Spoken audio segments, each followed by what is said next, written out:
সুপ্রিয় দর্শক, আজ আমরা দাঁড়িয়ে আছি রাজধানী ঢাকার এমন এক প্রান্তে যেখানে মিশে আছে ইতিহাস, আধুনিকতা এবং কর্মচঞ্চল মানুষের শব্দ।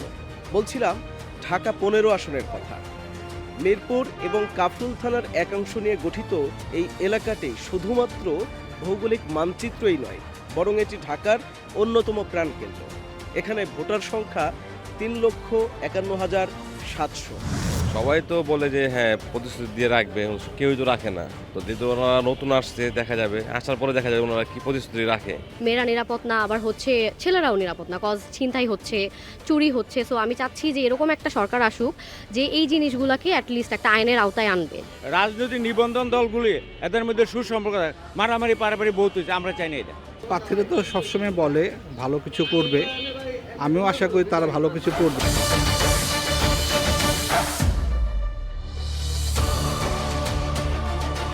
ভোট শুধু একটি দিন নয়, ভোট মানে 5 বছরের জবাবদিহিতা। আসছে নির্বাচন নিয়ে আমাদের এখানে কোনো প্রচারণা নেই, কোনো পক্ষ নেই, আছে শুধু প্রশ্ন। আর আপনাদের হয়ে সেই প্রশ্নগুলো করার জন্য সাথে আছি আমি আরিফুল ইসলাম। আপনারা দেখছেন চ্যানেল এসের নির্বাচনী প্রোগ্রাম ভোটের মাঠে জনতার কথা। আর জনতার সকল প্রশ্নের উত্তর দিতে আজ আমাদের সাথে আছেন ঢাকা 15 আসনের বিএনপি মনোনীত প্রার্থী জনাব শফিকুল ইসলাম খান মিল্টন। আসসালামু আলাইকুম। ওয়ালাইকুম আসসালাম। কেমন আছেন? আলহামদুলিল্লাহ ভালো আছি। শুরুতেই আপনার কাছে একটু জানতে চাইবো যে এই যে রাজনৈতিক পট পরিবর্তনের পর 2026 সালের নির্বাচনে বিএনপি আপনাকে মনোনয়ন দিয়েছে, সব মিলিয়ে আপনার অনুভূতিটা যদি বলতেন।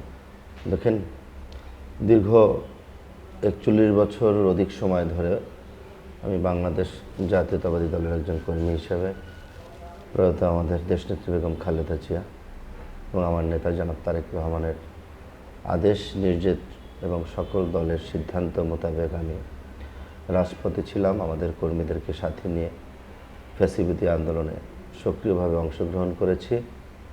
সেখানে দল আমাকে মনোনীত করেছেন, জনগণের কাছে একজন প্রতিনিধি হিসাবে পাঠিয়েছেন। স্বাভাবিকভাবেই আমি দীর্ঘ পথ চলা রাজনৈতিক জীবন, নিজের ব্যক্তিগত জীবন সব কিছু পরিহার করে দলের জন্য কাজ করেছি। দল আমাকে মূল্যায়ন করেছে। এই মূল্যায়নটুকু আমি আগামী দিনে আমার প্রিয় জনগণ, ঢাকা 15 আসনের মানুষের মাঝে আমি বিলিয়ে দিতে চাই।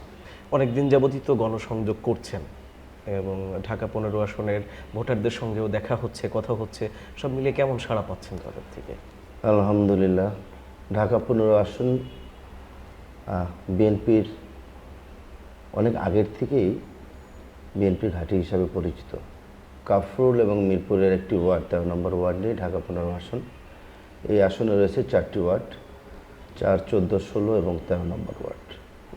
স্বাধীনতার পরে যতগুলো ভালো নির্বাচন হয়েছে, এই অঞ্চলের প্রতিটি ওয়ার্ড সেখানে বিএনপি জয়যুক্ত হয়েছে। আমি দীর্ঘ 40 বছর অধিক সময় এই বৃহত্তর মিরপুরে রাজনীতি করছি। সাংগঠনিকভাবে এই অঞ্চলগুলো অত্যন্ত পরিচিত আমার কাছে। আমার সাথে থেকে আমার হাত ধরে এখানে অনেক নেতৃত্ব সৃষ্টি হয়েছে, ছাত্রদল, যুবদল, তা বিএনপির। তো এখানে সাংগঠনিকভাবে আমার মোটামুটি ইনশাল্লাহ অনেক গোছালো এবং সবাই আমার, কেউ সহকর্মী আছে, বন্ধুরা আছে, বড় ভাইয়েরা আছে, সবাই আমাকে সহযোগিতা করছে। সাংগঠনিকভাবে ইনশাল্লাহ ভালো আছে।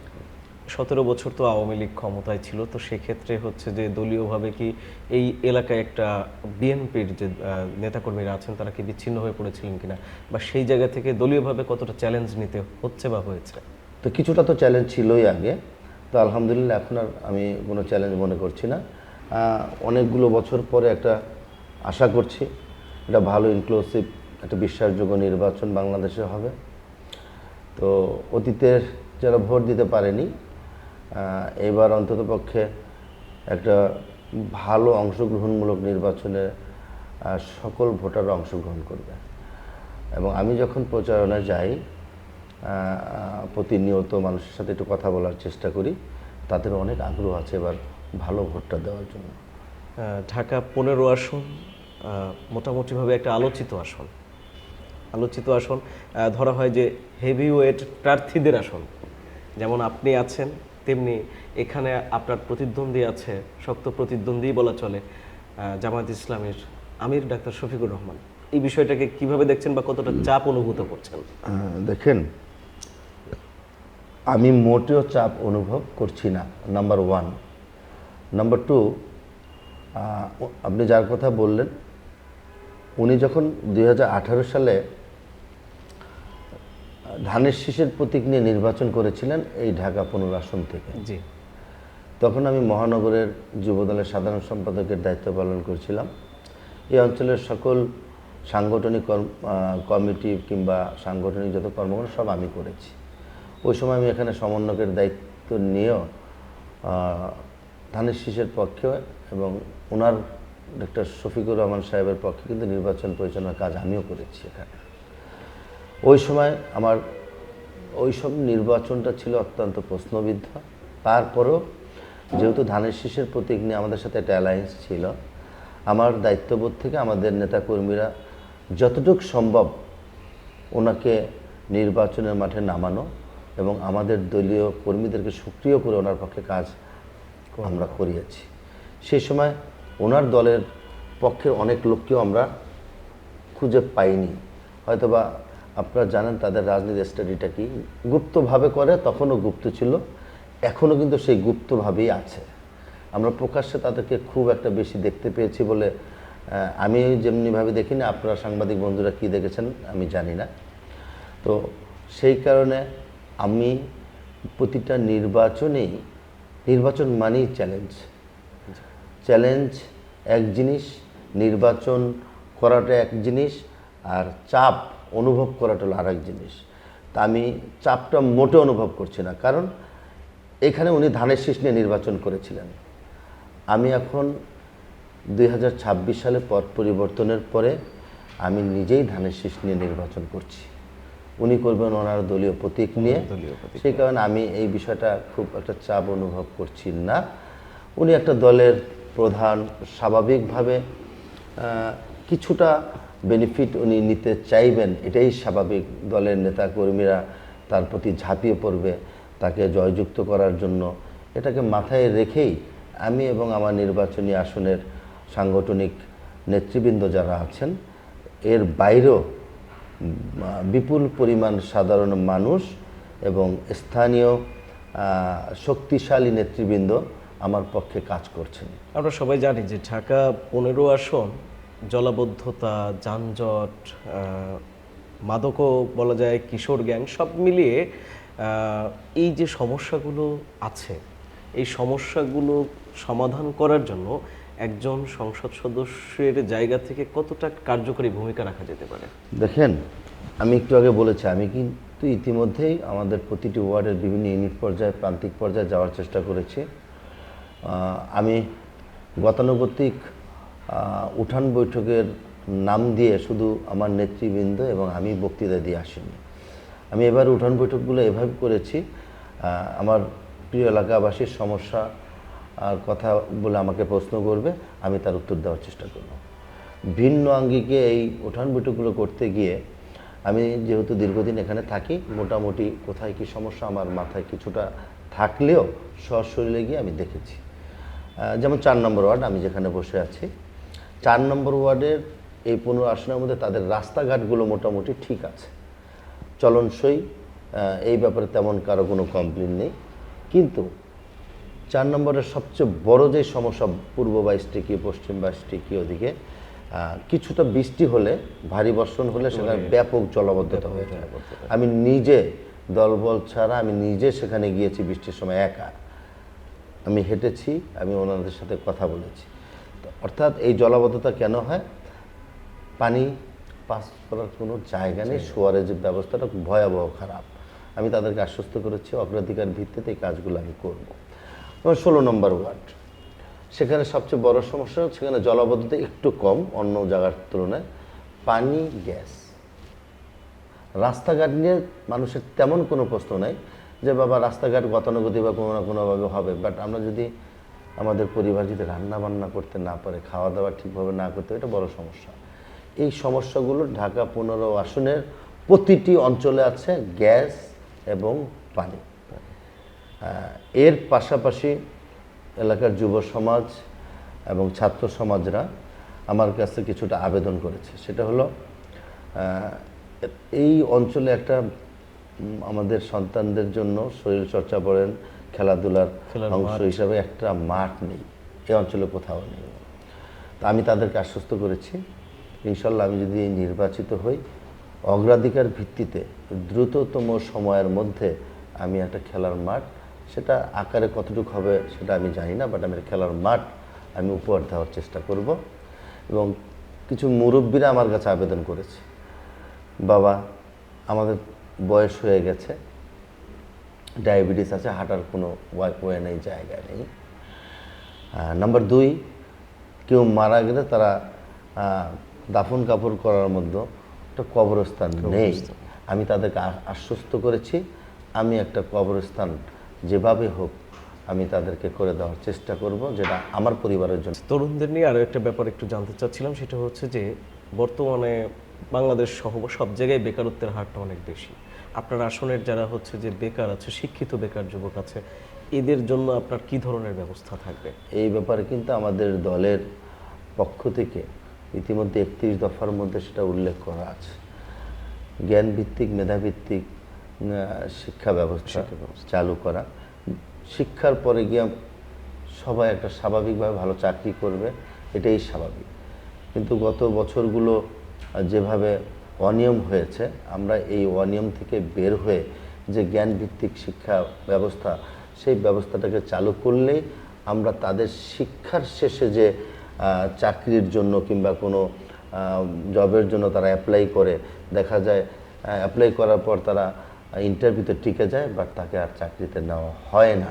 যেই অনিয়মগুলো আছে সেই অনিয়মগুলোকে আমরা ভঙ্গ করে নিয়মতান্ত্রিকভাবে তাদের সেই যোগ্যতাকে আমরা সম্মান জানিয়ে তাদের সেই ব্যবস্থাগুলো আমরা করব।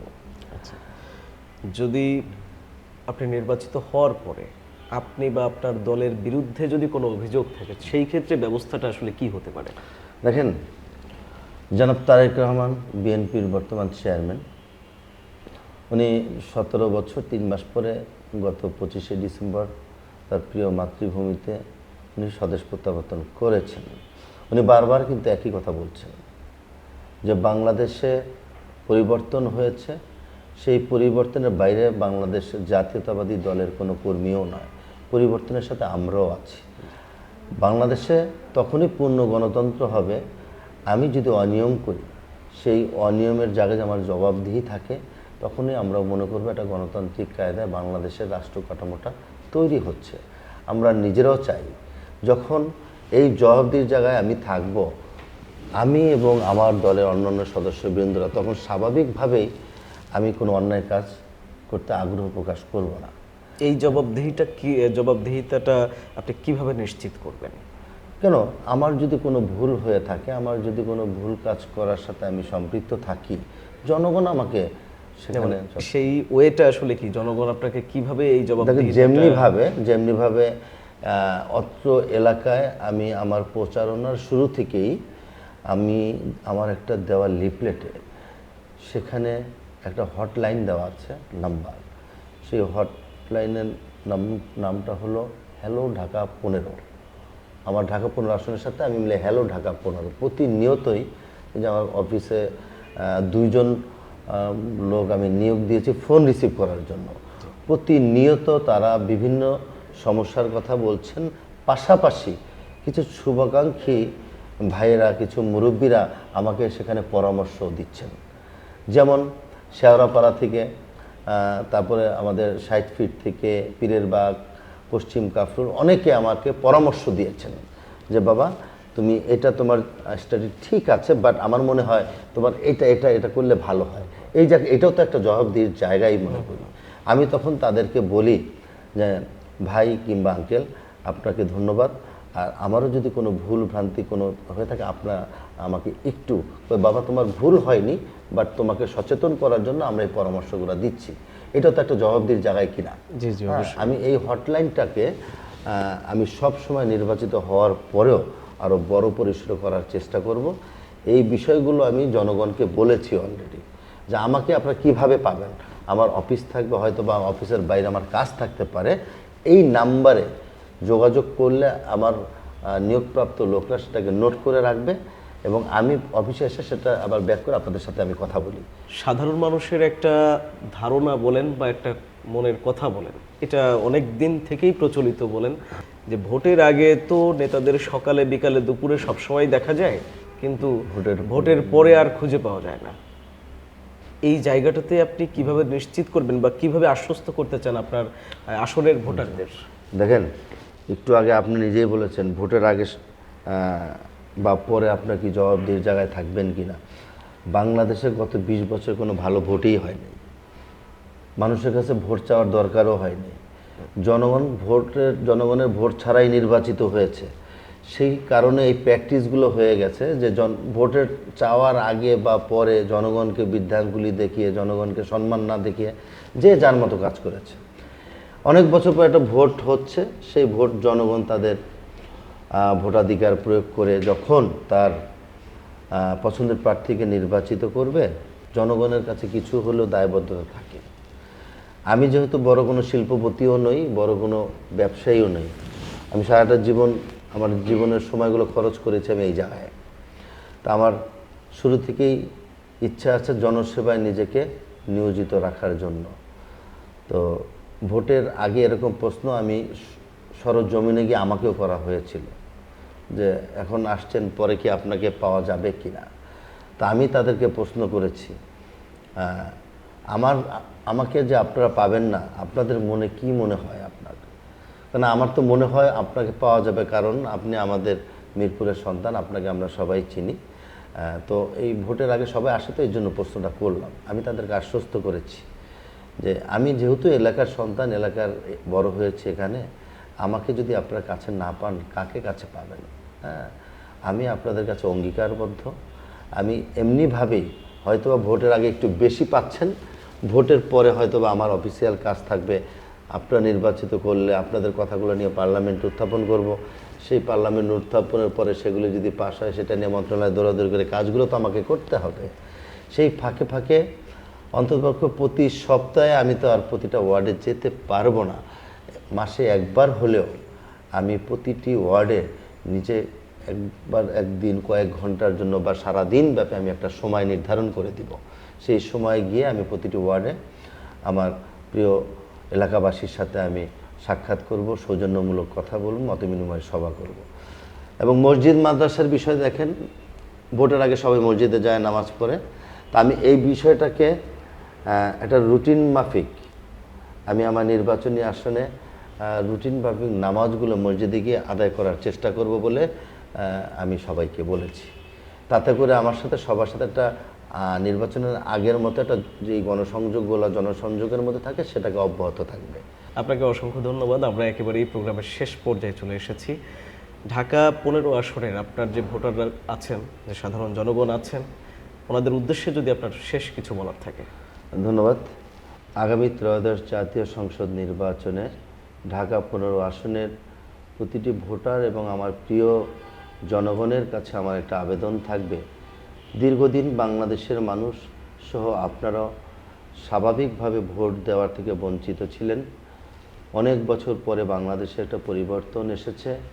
এই পরিবর্তনের ধারাকে অব্যাহত রাখার জন্য আগামী 12ই ফেব্রুয়ারি আপনারা স্বাচ্ছন্দ্যে নির্বিঘ্নে আপনাদের ভোট আপনার পছন্দের প্রার্থীকে আপনারা প্রয়োগ করবেন। আমি ঢাকা 15 আসনে বিএনপির মনোনীত প্রার্থী মোহাম্মদ শফিকুল ইসলাম খান মিল্টন ধানের শীষের প্রতীক নিয়ে নির্বাচন করব। আপনাদের দোয়া এবং সহযোগিতা কামনা করছি। আমরা দেশ গড়ার জন্য সকলে মিলে ঐক্যবদ্ধ হয়ে বাংলাদেশকে আমরা একটা উন্নয়নশীল রাষ্ট্রে পরিণত করব। সকলের সহযোগিতা প্রয়োজন আছে। আমি প্রার্থী হিসাবে আপনাদের পাশে থাকার অঙ্গীকার ব্যক্ত করছি। করব কাজ, গর্ব দেশ, সবার আগে বাংলাদেশ। আজ কথা বলা হলো, প্রতিশ্রুতি দেওয়া হলো, কিন্তু মনে রাখবেন সিদ্ধান্ত আপনাদের, ভোট আপনাদের। আজ বিদায় নিচ্ছি। আমি আরিফুল ইসলাম আরিফ। দেখা হবে আবার ভোটের মাঠে জনতার কথায়।